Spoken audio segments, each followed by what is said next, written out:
The wind had a way of speaking first on that stretch of land. It carried grit across the yard, scouring the barn walls and whistling low through the cracks of the porch. Out past the fence line, the fields looked the same as they had for years, dry, cracked, stubborn as bone. Winter was not yet in full command, but its hand had touched everything. Frost clung to the pump handle, silvering the boards of the chicken coop.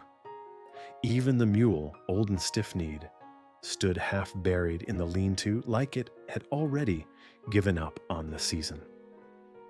Jonas Hale leaned against the porch post, arms crossed, coat hanging open against the cold. He was a man who didn't notice weather much anymore. The body adjusted when the heart had already done its quitting. He'd risen before dawn, same as always, checked the latches, split kindling, walked the line of fence posts that sagged under time. Now he stood with a tin cup gone cold in his hand, staring at nothing, waiting on nothing, because that was the life he'd made for himself. He had not always been alone. The house behind him, patched with his own hands, had once been full. There'd been a woman moving through those rooms, her voice soft but sure, filling corners the firelight couldn't reach. There had been a cradle, too, built by his calloused fingers in the weeks before. A child's cry was meant to greet the dawn. Fever had swept both from him 6 winters back, wife first, then son. And since then, the house had been no more than wood and nails. He left the cradle where it was, upstairs in the attic, gathering dust like a grave marker he couldn't quite bury. Jonas had learned to live inside silence. It suited him after the war and suited him still, though it wasn't peace. Folks in town called him that soldier fella, but most didn't remember which side he'd fought on, and he didn't care to tell. The war had left him with a body that moved stiff in the mornings and eyes that had grown too used to watching for what never came. He worked the ranch because something had to be worked. He ate because a man couldn't go without food. Beyond that, there wasn't much left worth mentioning. The land around Cinderbrush wasn't forgiving, but it was predictable, and that counted for something. A man could build his routines into it. Jonas had. He measured his days in the scrape of boots across frozen dirt, the hiss of coffee on the stove, the weight of an axe biting into wood. He did not measure them in words because he had few left, and none worth speaking. Yet even a life that narrow carried its ghosts. Some nights when the wind came thin and sharp, he heard his wife's voice, and not in words, but in the way she used to breathe beside him, steady and near. Some mornings before the sun broke, he swore he caught the faintest cry of a child in the loft. It never lasted, it never stayed. But it was enough to remind him that he was a man who had once been needed and no longer was. He'd told himself that was fine. Better to be unneeded than to need. That was the lesson he carried like a scar under his coat. To let someone close was to risk losing them, and he'd had his fill of loss. The town offered no company worth breaking the silence for. The men at the post traded talk about cattle and weather. The preacher spoke of sins Jonas had already made peace with, and the rest kept to themselves.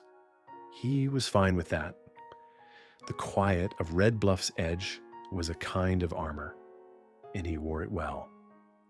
But armor cracks sometimes without warning, and solitude, no matter how stubborn, cannot always keep the world at bay. Jonas did not know it then, as he stood on that porch with the frost creeping up his fence rails, that something was moving toward him. Not a storm, not a war party, not trouble in the shape he knew how to face. What came was smaller, quieter, but heavier all the same. In the distance, the road stretched pale and thin, cutting through the flat like an old scar. It was empty most days, the kind of emptiness that sat steady in his chest. But soon, footsteps would disturb it, bare, blistered, stumbling, and a shadow, carrying more than its own weight, would cross the gate. Jonas did not know yet that a woman was walking toward him, thin as winter, carrying a boy who clung to life with the same stubborn grip Jonas had once seen in soldiers on the field. He did not know her name, did not know the shape of the scars she bore, did not know she would stand at his gate and bargain with nothing but grit left in her voice. What he did know, though he would never admit it, was that the silence had started to feel heavier of late. That every chore done, every fence mended, every log split only pushed the hours forward, never filled them. He knew that when he set an extra cup on the table by mistake 2 nights back, he hadn't put it away right after. He'd left it there, empty, like it was waiting. He told himself it was habit. He told himself it didn't matter. But in the deep place he rarely let himself go, Jonas. Hale knew the truth. A man could live inside solitude, but he could not build a life there. The land was readying itself for another hard winter. Jonas thought he was ready too. But when the knock came, quiet, steady, not asking, not begging, it would reach deeper than the frost, deeper than the scars. It would strike the place that had not healed, the place that had waited without his knowing. And that was where the story would begin. The road carried her shape long before Jonas realized what it was. At first it looked no different than the mirages he'd grown used to. Heat rising off dry dirt, the shimmer of frost holding steady in the pale morning. But the figure did not dissolve. It came on slow, boots dragging, shoulders bent forward, something small clutched against her chest. Jonas narrowed his eyes, hand sliding down the porch post as if bracing for more than weather. Visitors didn't come this far without reason. The land was too barren, the road too long. Whatever brought her here wasn't casual, and he felt it in the stillness that dropped over the yard. Even the mule lifted its head, ears twitching like it sensed the shift. Closer now, he could see she wasn't riding. No wagon, no horse, no shadow of another following. Just her, moving step by step through the brittle air, hair pinned back in a way that looked more like necessity than care. Her dress was calico, faded and dust-stained, tied at the waist with string. Thin fabric for this kind of cold. Her lips cracked, cheeks hollow, eyes sharp but sunken. What held his attention most was the bundle.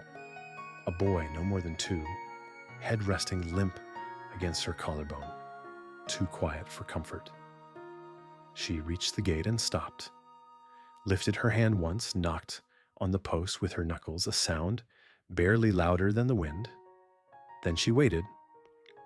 Jonas didn't move at first. He measured her like a man measures weather, trying to guess if this was just passing or something that would settle in and stay.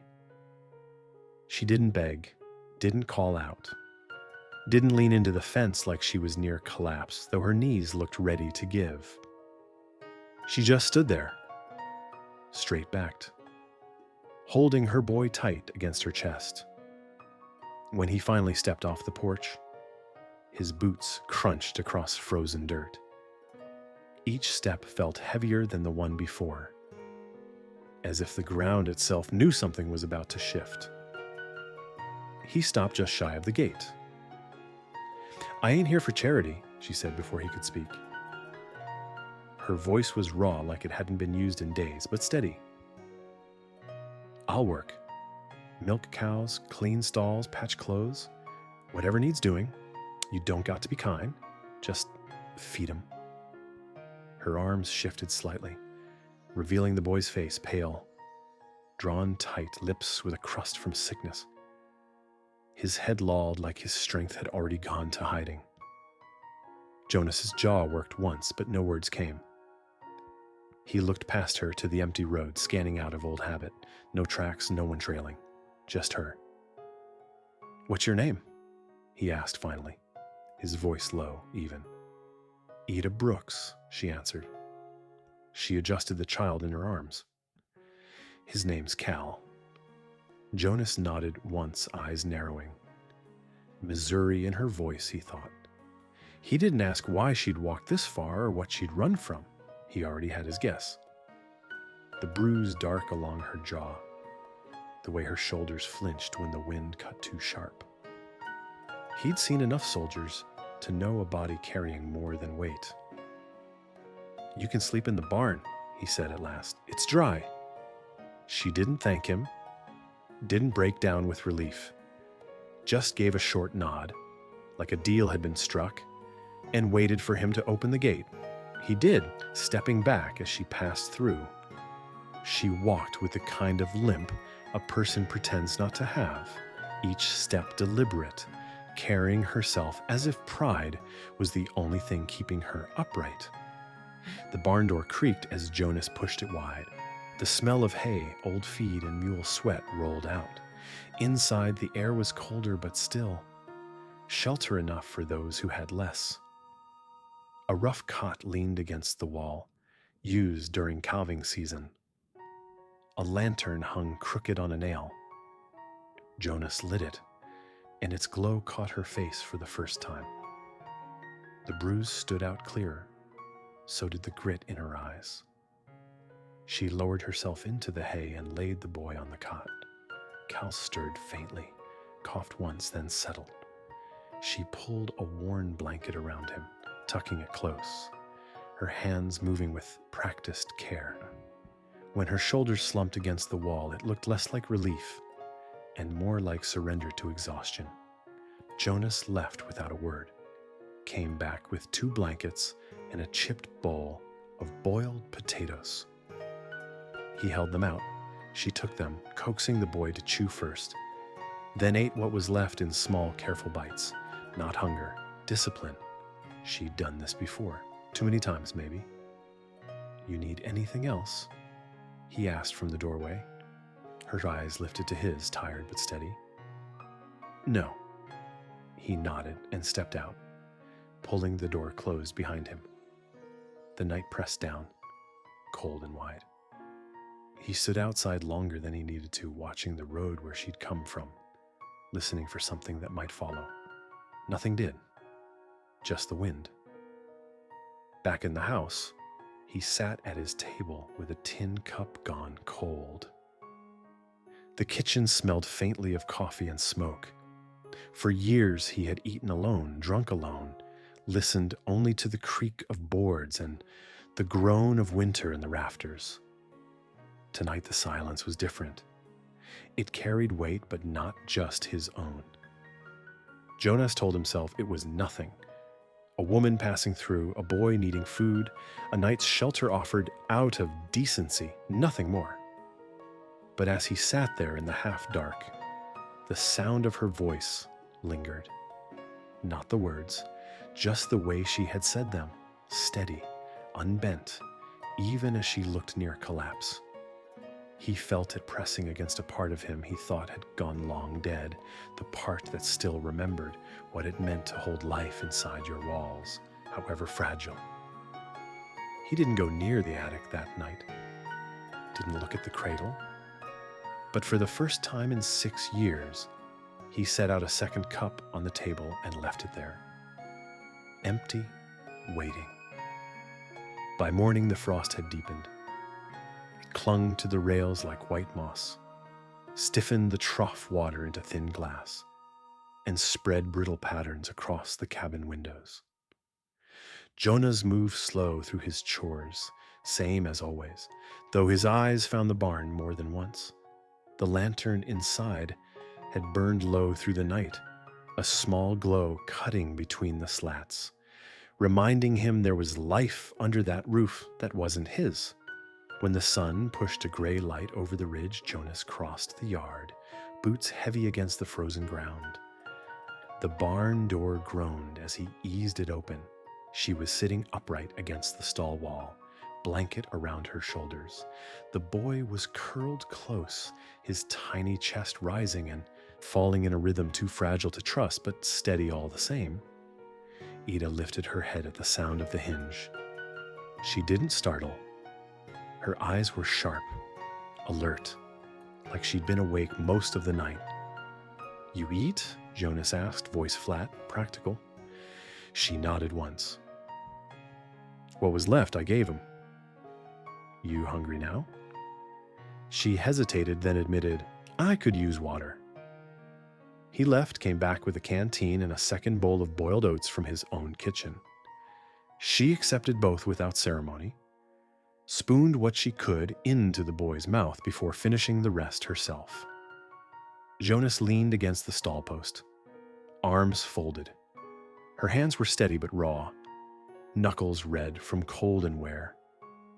She worked like someone who didn't waste emotion.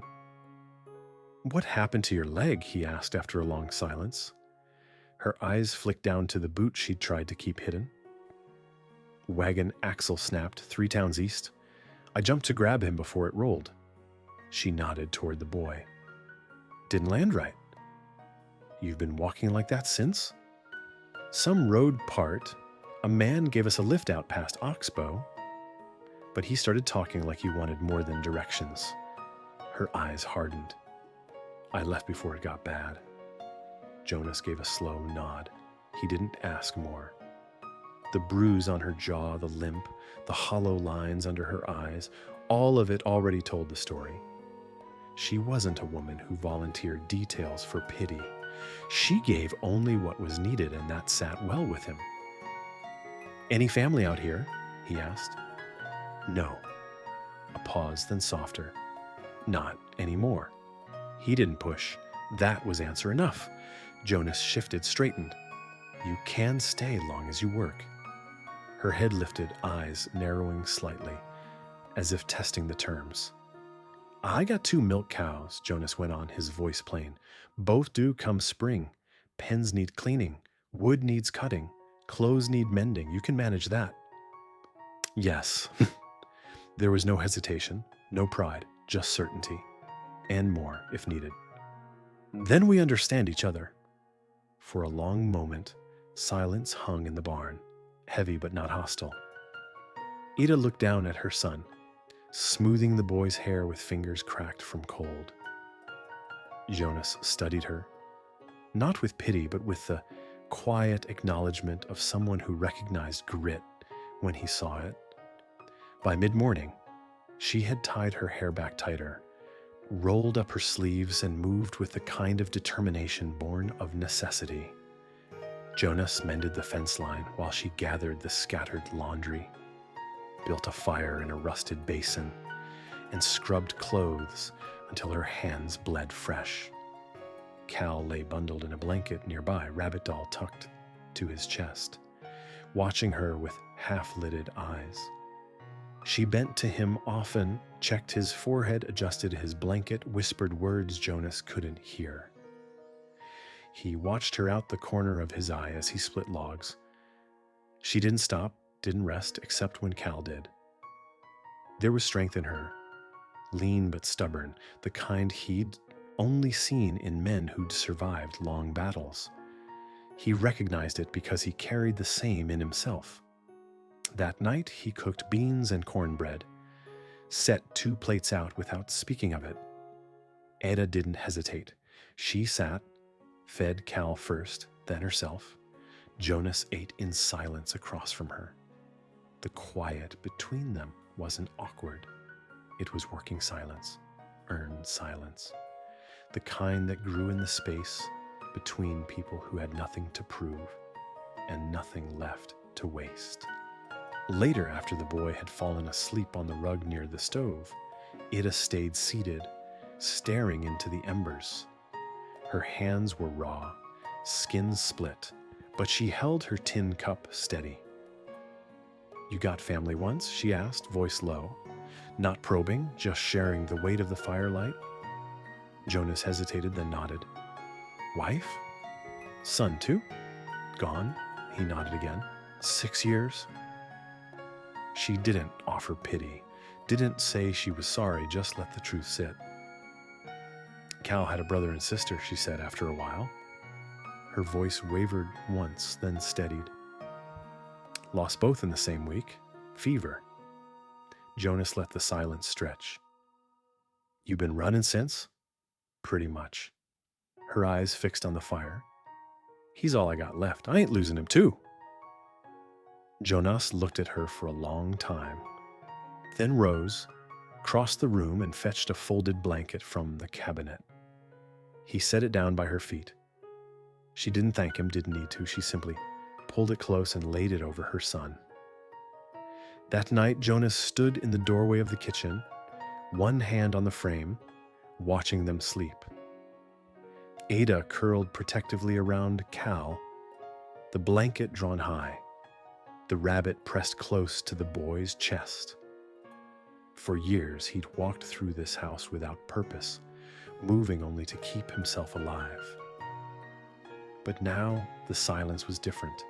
It was heavier, yes, but not just his anymore. Jonas didn't know how long she'd stay, didn't ask. But as he turned back to the fire, the truth settled in his chest, like a weight that wasn't entirely unwelcome.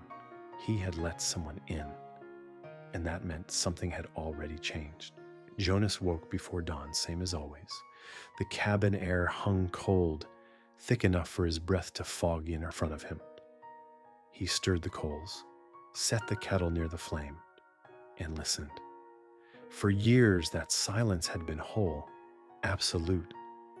But now it carried sound, the slow breathing of a child, the faint rustle of a woman shifting beneath a blanket that wasn't hers.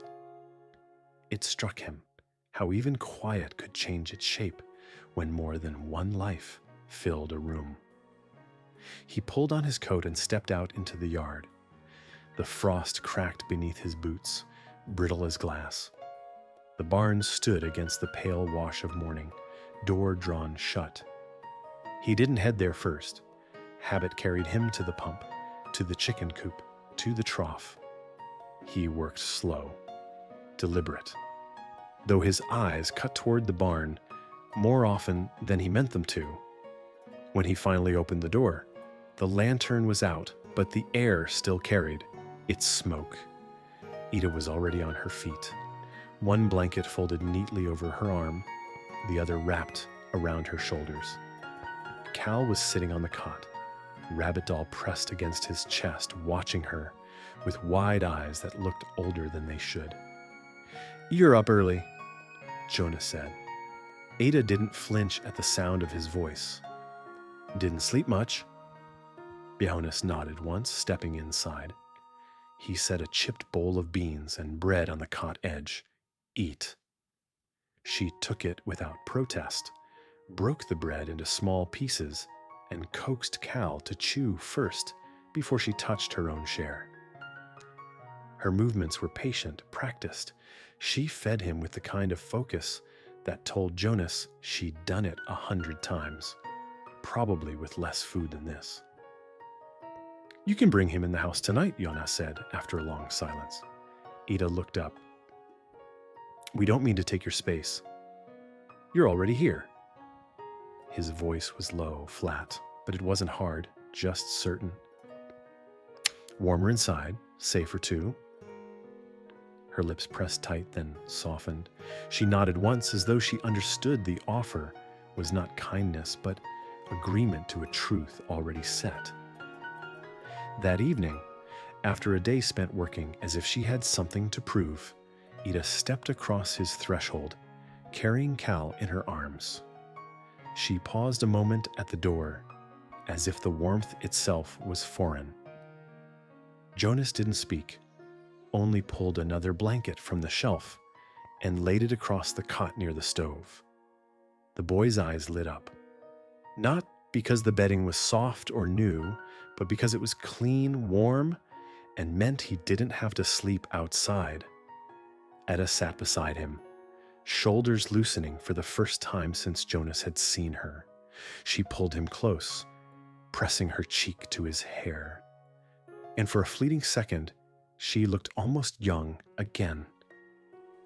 Jonas turned to the stove, stirred the pot, and set out 3 bowls. He didn't ask if they were hungry. He knew. The food was simple: beans, bread, coffee too bitter, but none of them complained. They ate in silence, broken only by the scrape of spoons and the sound of Cal's small, careful chewing. When the meal was done, Ida stood automatically, gathered the bowls, and carried them to the wash basin. Jonas half expected her to wait for permission, but she didn't. Her sleeves rolled, her hands moved steady, red from the cold water, but not hesitating. It was the kind of motion a woman made when she'd been working all her life, when standing idle was the closest thing to sin. For a long while, the only sound in the room was the clatter of dishes and the low hum of fire. Cal curled on the cot, rabbit doll under his arm, eyelids drooping heavy. Jonas sat in his chair, arms crossed, eyes on the flames. He caught himself listening to her hum, soft, almost unintentional, cut off quick when she realized it. "You got a wife?" she asked quietly, breaking the silence. Jonas shook his head once. "Kids? No." His answer was final, but not sharp. She didn't. Press just nodded, pulling Cal closer into her side. They stayed that way a long while, fire snapping, cabin holding steady against the cold. Jonas didn't ask where she came from, though the bruises and her limp told enough. Yes, he didn't need names to understand. He saw it in the way her hand twitched at certain sounds, in the way her eyes never lingered on mirrors, in the silence that lived between her and her son. Later, after Cal was asleep, Ada sat at the edge of the cot, brushing the boy's hair back with trembling fingers. She glanced once toward Jonas, still in his chair by the fire. "You sure about this?" she asked. "I ain't done anything yet," Jonas said. "You let us in." He didn't answer, just watched the fire shift. Ida studied him a moment longer, then nodded like she understood something about him. Not everything, but enough. She laid down beside her son, blanket pulled over them both. Jonas stayed awake long after. The memory of the last time someone had slept under his roof, pressing at him. It had been years. He thought of the folded blanket she'd left behind in the barn, of the way Cal had eaten like each bite had to be measured against the next, and the way Ida's voice had held steady even when her hands shook. He didn't feel comfortable, but he didn't feel wrong either. That was new. Outside, the wind rattled the boards, carrying the kind of quiet Jonas had grown used to. But now, there were 2 other breaths in the room, soft and uneven, anchoring the silence into something different, something heavier, but not empty. Jonas leaned back in his chair, boots still on, rifle close. He wasn't a man of trust, never had been, but he didn't bolt the door that night. Not with them inside. Morning crept in the slow, pale light spilling through the cracks of the cabin walls. Jonas sat at the table, tin cup in his hands, watching steam curl into the air. Across the room, the quilt near the stove shifted, and a small hand pushed out from underneath. Cal sat up groggy, hair tangled, rabbit doll pressed to his chest. He blinked at Jonas for a long moment before whispering something soft against his thumb. Ada stirred soon after, rising stiffly from the cot. She brushed her hair back with tired fingers, smoothed the wrinkles from her dress, and bent immediately to check the boy's forehead. Relief softened her face when she felt only warmth from sleep, not fever. Jonas poured a second cup of coffee, lightened with milk. and set it on the table without speaking. She glanced at it, then at him, hesitated as if weighing the gesture, and finally took it. "Thank you," she said quietly. It was the first time she'd spoken words, not born of bargain or defense. Jonas only nodded. After breakfast, she stepped outside with a basket. "If you don't mind, I'll gather kindling. I saw dry limbs near the fence line yesterday." He studied her, the way she stood straight, even with the limp still pulling at her gait. He didn't argue, just nodded again and handed her a hat. Lohi, Jonas had learned the boy's name by now, stayed behind. He wandered the cabin in careful steps, eyes scanning the shelves, as though each object was a riddle to solve. He paused at a tin toy train, its paint chipped, a relic Jonas hadn't touched in years. "You ever seen one of those?" Jonas asked. The boy shook his head. Jonas wound it gently and let it clatter across the table, wheels squealing in protest. Lai's lips twitched first into a half smile, then into a laugh. Short, high, uncertain, but real. Jonas didn't smile back, not outwardly, but something deep in his chest shifted. When Ida returned, cheeks flushed from wind and arms full of wood, she paused at the door. Jonas caught the look in her eyes as she saw her boy laughing, even just a little. Her shoulders dropped, the smallest bit of weight falling away. She said nothing, but in that silence, Jonas understood more than words could carry. That afternoon, they worked side by side repairing the barn roof. Ida climbed the ladder without hesitation, skirts hitched, nails clenched between her teeth. Jonas steadied the frame below, hammer in hand.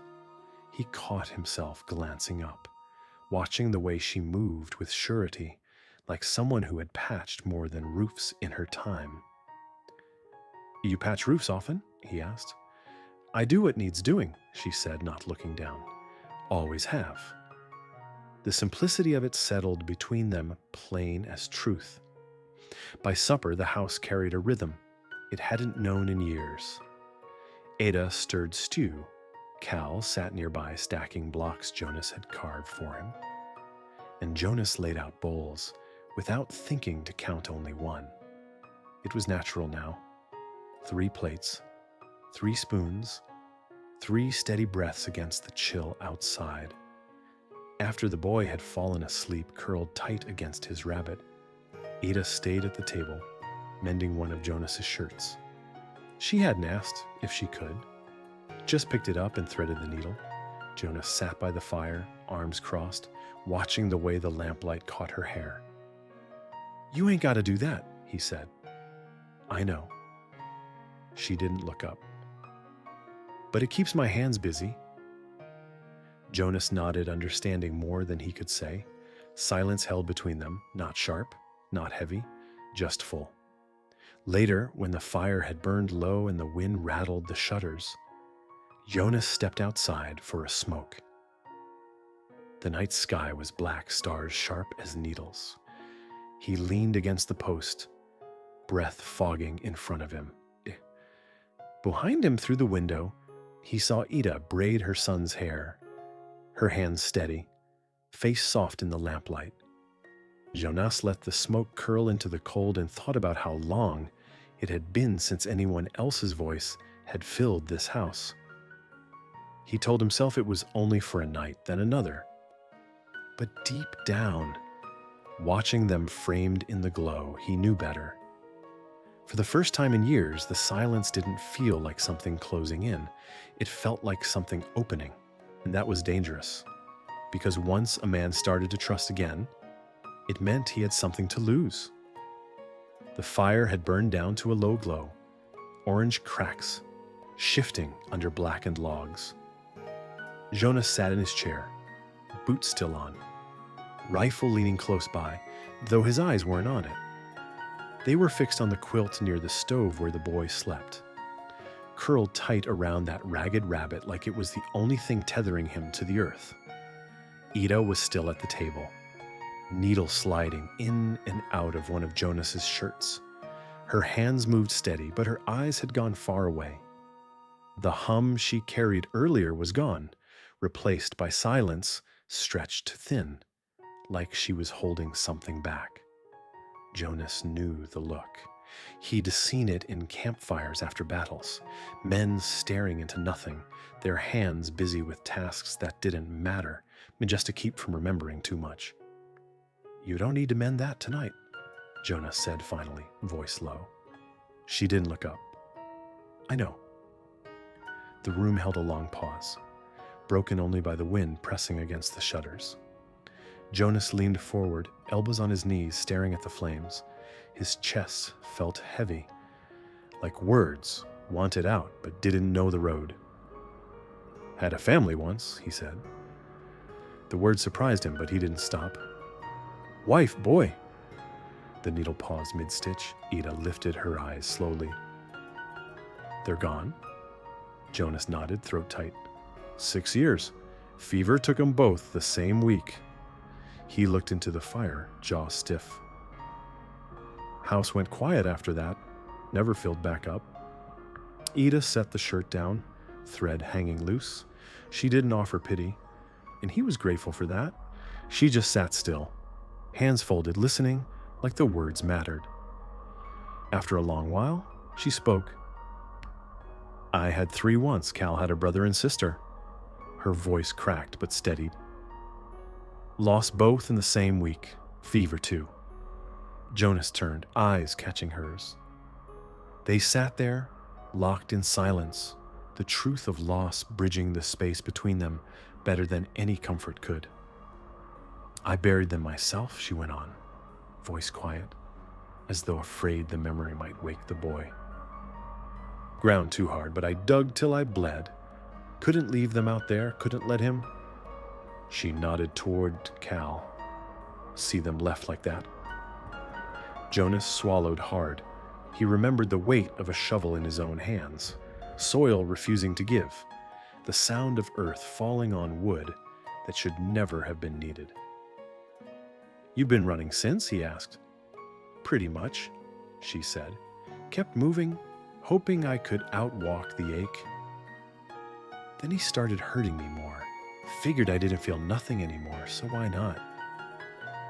Her jaw tightened, eyes staring past the flames. Jonas felt his fists clench against his knees, an old soldier's rage rising slow, the kind that didn't shout but burned steady. "You got him out," Jonas said quietly, nodding toward Cal. Ida's eyes softened as she looked at her boy. "I'll die before I lose him too." Jonas leaned back, breath heavy. He understood that kind of vow. He'd made it once and failed, and the memory still cut sharper than any blade. But hearing it from her, seeing the fire in her tired eyes, stirred something buried deep. Not hope, not yet, but the bare beginning of it. He stood, went to the cabinet and pulled out a folded blanket. Without a word, he set it on the edge of the cot beside her son. She picked it up slowly, pressed it against her chest. No thanks came, but none was needed. Ida laid it gently over Cal, tucking the corners tight. She lingered, brushing her fingers through his hair until his breathing steadied again. Then she sat back, shoulders lowering just a little, as though sharing the weight of her loss had loosened its grip. Jonas stayed near the fire, arms crossed, watching them both. The cabin still smelled of wood smoke and beans, same as it always did, but the silence inside had changed again. It wasn't the hollow kind that reminded him of what he'd lost. It was a silence heavy with presence, with the knowledge that someone else's pain now lived alongside his own. He didn't know what tomorrow would bring, or what shadows followed her across the miles she'd walked. But for the first time in years, Jonas felt like he wasn't the only one keeping the fire lit against the dark. And though the night pressed cold and hard against the cabin walls inside, it felt less like grief and more like something waiting to be built. The days that followed carried a strange kind of steadiness. Jonas still rose before dawn, stoked the fire, and tended to the animals. But now there were softer sounds behind him. Ida humming low as she cooked, the boy's small voice babbling at a carved toy, the creak of floorboards under more than one set of feet. The cabin was no longer hollow. It was beginning, in its rough way, to feel lived in again. Jonas noticed it most in the evenings. Ada would read aloud from an old book, her voice rough from wear but steady, while Cal leaned against her, drifting toward sleep. The lamplight would catch her hair, her hands, the quiet curve of her face, when she thought no one was watching. And Jonas, sitting silent in his chair, would feel that old truth pressing at him again. Trust was dangerous, because trust meant you cared whether someone stayed or left. He told himself it was enough to see them safe for now. But when he caught himself leaving the door unlatched, not from forgetfulness but from a choice, he knew he had already gone farther than he meant to. Aindan, it was on a Sunday trip into Red Bluff that the stillness cracked. Jonas hitched his mule to the cart, planning only to buy flour, kerosene, and tobacco. Etta didn't ask to go with him. She rarely did. But she stood near the barn as he climbed up. "You need anything?" he asked. She shook her head, arms folded against the cold. "Just don't say who we are." Jonas gave a short nod, then nudged the mule forward. The road stretched long and bare. When he reached town, the few who noticed him gave nothing more than a nod. That was how Jonas preferred it.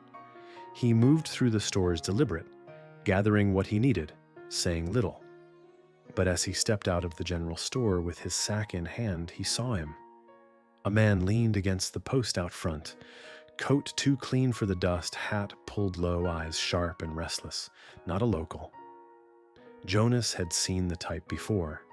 Men who weren't looking for trade, but for something or someone. Their eyes met for a split second, and Jonas knew. He walked on, not hurrying, not looking back. But inside, the soldier in him stirred awake, the one who measured risk by the set of a man's jaw, by the way his hands lingered too close to his belt. By the time Jonas made it back to the ranch, the sun was low. Ada was at the basin, sleeves wet. Cal curled on the quilt by the stove. Jonas set the sack down hard on the table. "Didn't like the look of a man outside the store," he said. "Tall, brown vest, black hat." Ada froze, the rag slipping from her fingers. For a moment she didn't breathe. Then she went back to scrubbing, voice flat. "That'd be one of his brothers." Jonas's jaw tightened. "You think he followed you this far?" "I don't know," she said. Her tone carried no panic, just a weary acceptance. "But if he's sniffing around Red Bluff, it won't take long."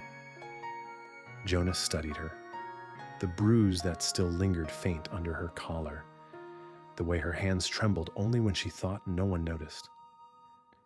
"You trust me to handle it?" he asked. Her eyes lifted to his, sharp but steady. "You let us in. That's more than most. I trust what that means." That night, Jonas sat on the porch long after supper, rifle laid across his knees. The stars burned cold overhead. The wind slid low across the land. Inside, he could hear Etta braiding her boy's hair, her voice humming him to sleep.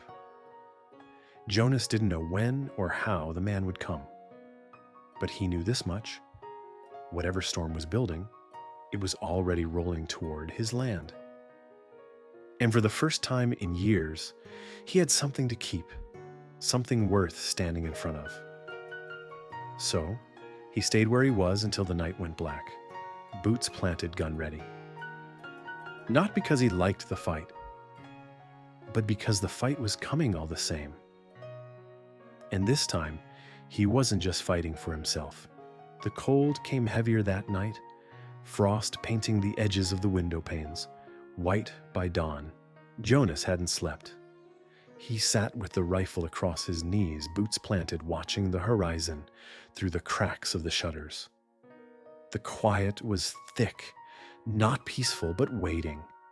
Ada moved once or twice in the back room, checking on Cal, but she didn't ask him to rest. She knew, same as he did, that something was coming. By midday, the land carried signs. A hawk circling lower than usual. Cattle restless in the far field. Even the mule shifted in the stall like. It caught the scent of something wrong. Jonas stepped outside, scanning the ridge. The wind cut sharp, but he barely felt it. His body knew the rhythm of a fight before his mind admitted it. Inside, Ada had packed bread and water in a sack, just in case. But when Jonas came back in, dust still clinging to his coat, she set it down. "I don't want to run again," she said flatly. "You won't," Jonas answered. The words were steady, but in his gut, he felt the weight of them. A man didn't promise unless he meant to bleed for it. It was near sundown when the sound came. Hoofbeats deliberate, too even to be chance. Jonas stepped onto the porch, rifle in hand.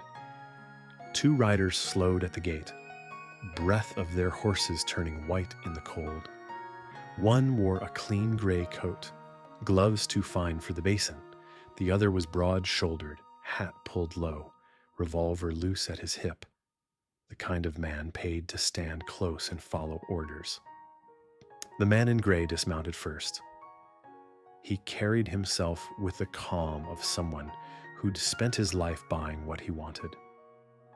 His eyes swept the yard, then lifted to Jonas. "Mr. Hale, I presume," he said, voice smooth, as if they were meeting for supper instead of on the edge of a standoff. Jonas didn't move. "You got a name?" The man smiled, thin and sharp. "Samuel Consincade. I'm looking for my property."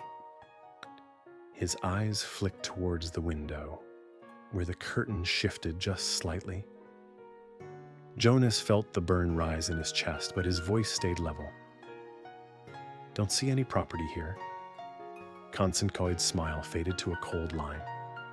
"A woman, brown hair, a child. She took something that belonged to me."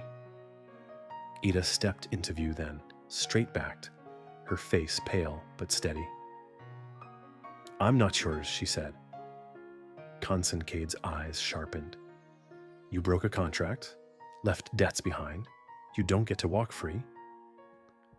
"You tried to trade me for a mule," she shot back. "You tried to sell my son. The broad man shifted, hand lowering towards his holster. Jonas raised the rifle a fraction, calm but unmistakable. "Don't." The man froze. Consincade lifted a hand to still him, eyes never leaving Jonas. "You think you can play hero out here in the middle of nowhere? Harboring a thief?" Jonas stepped down off the porch, slow and steady. "Ain't playing. And she ain't a thief. She's a mother who ran to keep her child alive. That makes her free as any soul on this land." Consincade's jaw tightened. "The law will side with me. Papers don't lie." Jonas's eyes narrowed. "Papers don't keep you alive if you step 1 foot farther." He raised the rifle just enough to make the point. "I buried better men than you, Consincade. Don't make me dig another hole." For a long moment, the air was nothing but wind, cutting dry grass, and the creak of saddle leather. Consincade studied Jonas, perhaps measuring whether the man meant it. What he saw in Jonas's eyes wasn't bluff.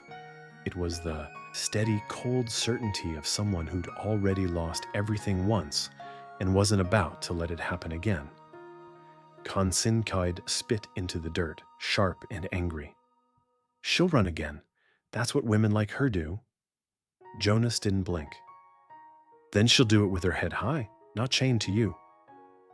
Another long pause. Then Consincade swung back onto his horse. This isn't finished, he said. The law might be slow, but it bends. And it bends toward money.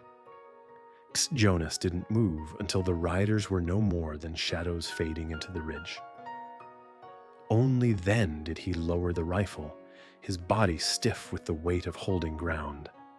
Inside, Ada knelt by the stove, arms wrapped around Cal, who was wide-eyed but silent. She looked up at Jonas, voice trembling but steady.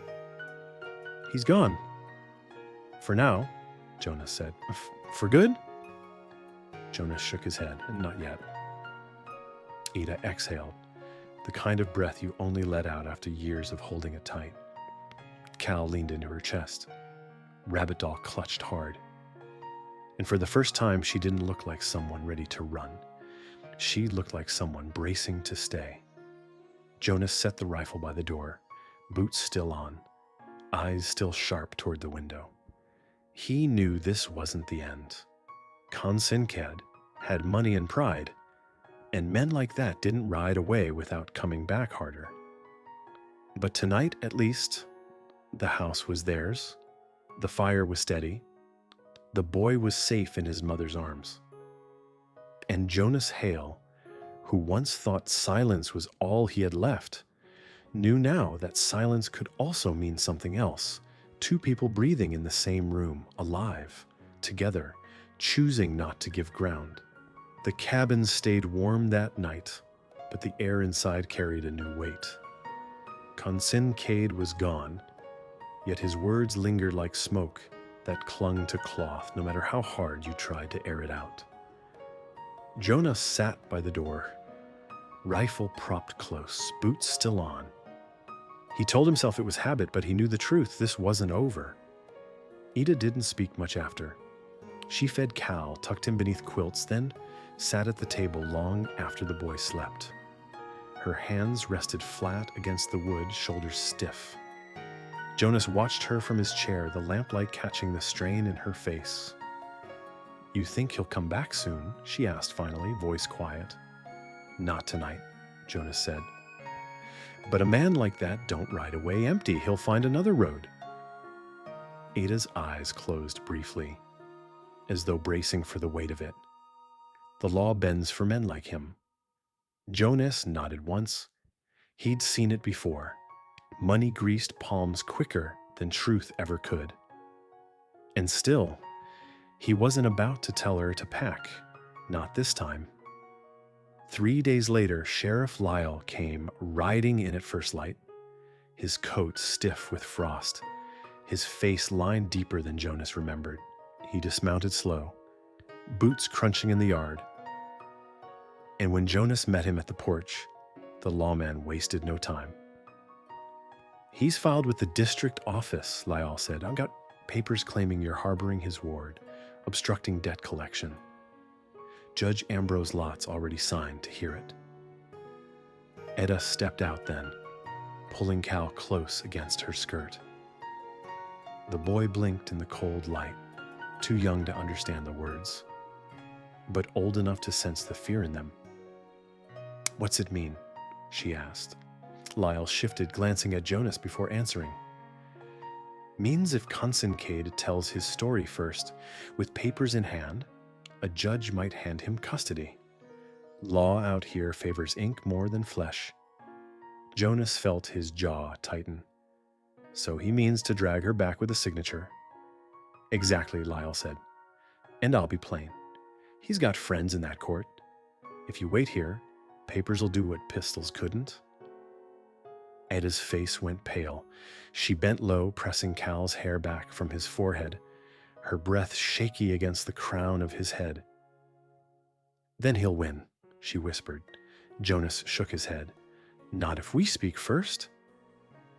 Lyle's eyes lifted, studying him. You thinking of bringing her into town, testify? Jonas nodded once. Let her tell it straight under oath. Shine light on the man. Maybe the judge listens. It's risky, Lyle warned. She speaks, she names him. He'll come harder if the court don't bind him. But staying silent won't save her either. Jonas turned to Ida then. Her eyes met his, sharp, tired, but unbroken. "You don't have to," he said. She drew Cal tighter, her voice trembling but clear. "He took everything from me but my name. I aim to keep that part mine." Jonas gave a slow nod. "Then we ride in the morning." That night, the house was quiet but not hollow. Ida moved with purpose, packing bread and blankets. Cal slept with the rabbit clutched to his chest, his breath steady.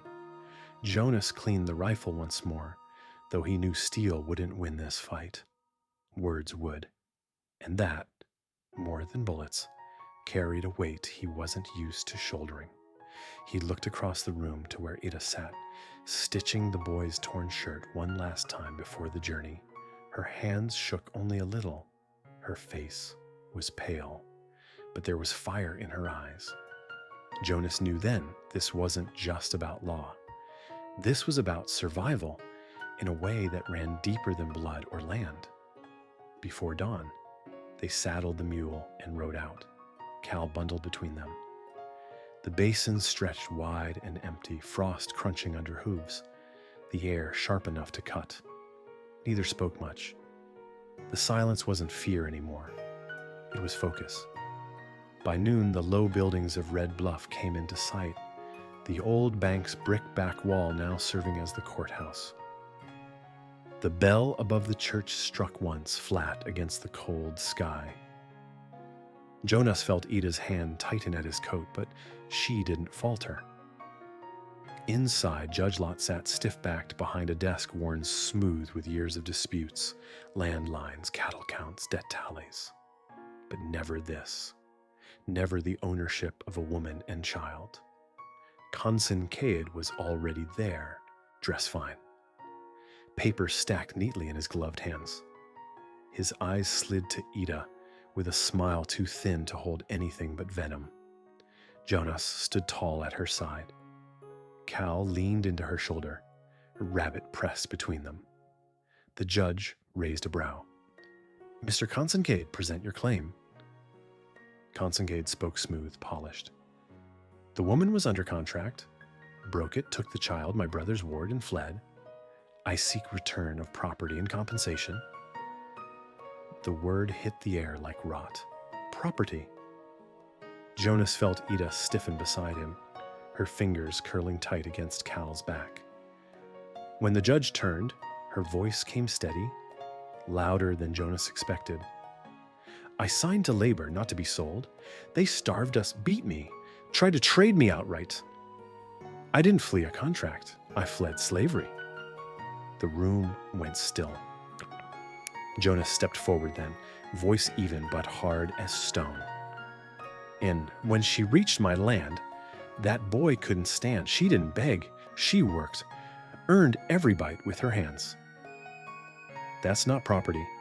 That's a mother keeping her child alive." Consoncade sneered, sliding papers across the desk. "I have signatures. She has only words." Ida lifted her chin. "I have scars, and I have a child still breathing because I ran. That's proof enough." Judge Lot sat back, weighing the silence. His eyes moved from the ink on paper to the boy asleep on his mother's shoulder. At last, he folded the contract and set it aside. "This court does not recognize ownership of persons." "Claim denied?" "You may file charges proper if you wish, Mr. Consoncade. Until then, you'll leave them be." Consoncade rose, face flushed, but the judge's hand stilled him. "And if I hear you press again without cause, I'll have you brought up for fraud." The man stalked out, boots sharp against the floor. The door shut behind him like thunder. Ida exhaled, shoulders slumping as though years had finally loosened their hold. Jonas touched her back, light, steady. "You think he'll come back?" she whispered. "Not after that," Jonas said. "He's lost his leverage." For the first time, she let herself believe it.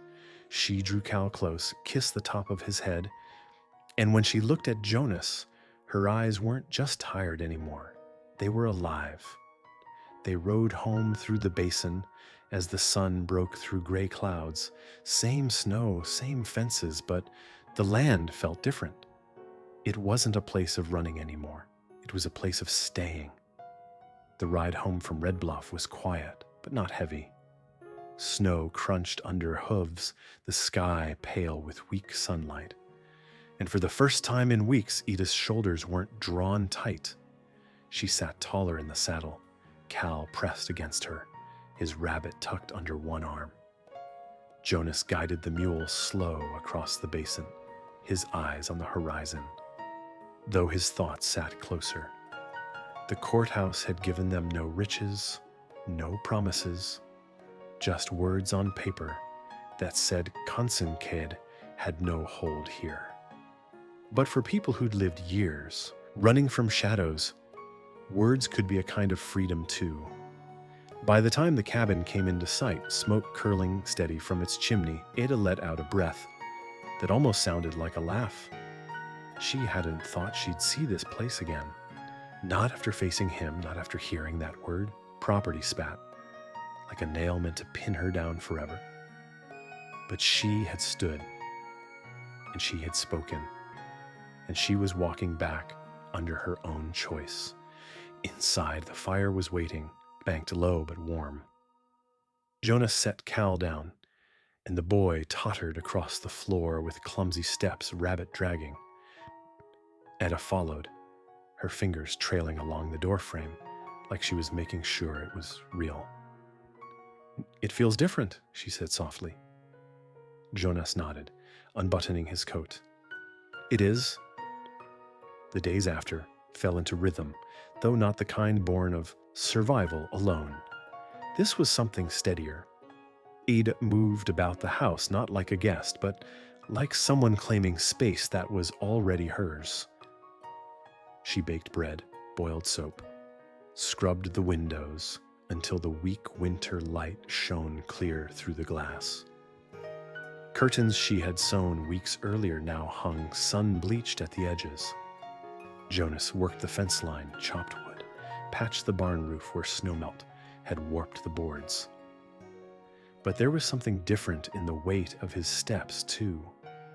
He no longer walked the land as one man guarding silence. He walked it as someone with voices waiting back inside. Cal grew stronger. His cheeks filled with color, his legs found balance. He laughed more, loud and unafraid, chasing chickens across the yard in boots too big. Sometimes he cried when Jonas left to check the pasture. But that, too, was a kind of gift. It meant the boy trusted someone to come back. One evening after supper, Ida lingered by the fire, Cal asleep against her lap. Jonas sat in his chair, pipe unlit in his hands. The room was quiet, except for the crackle of wood. "You ever think about what's next?" she asked. Jonas looked at her, steady. "Next is tomorrow. We make it through the winter, plant in spring. That's enough."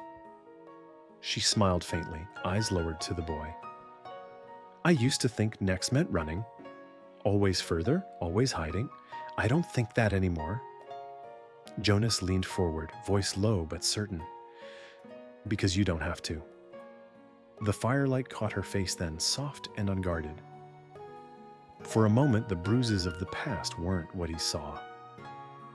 He saw the strength of someone who had carried her child across miles of dust, someone who had stood before a judge and spoken truth when lies pressed hard against her.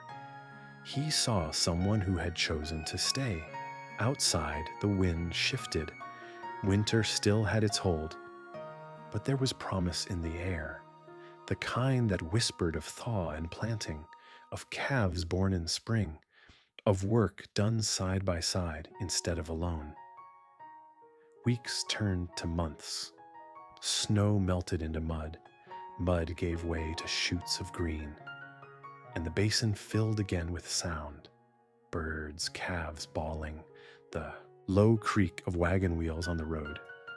Red Bluff stirred with life, but out on Jonas's land, life moved quiet, measured. Etta planted a small garden by the porch.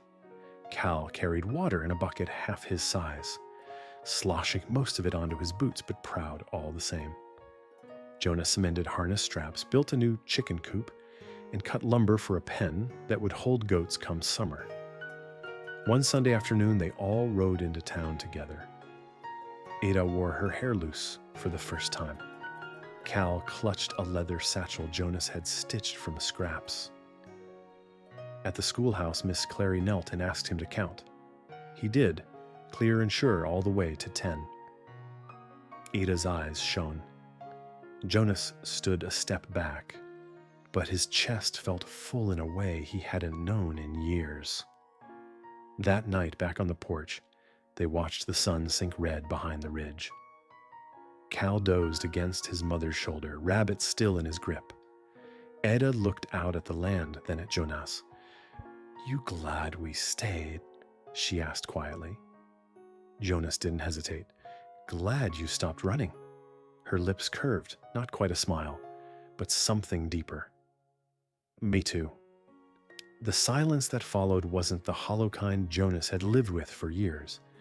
It was full of breath, of fire, of the simple sound of three people existing together.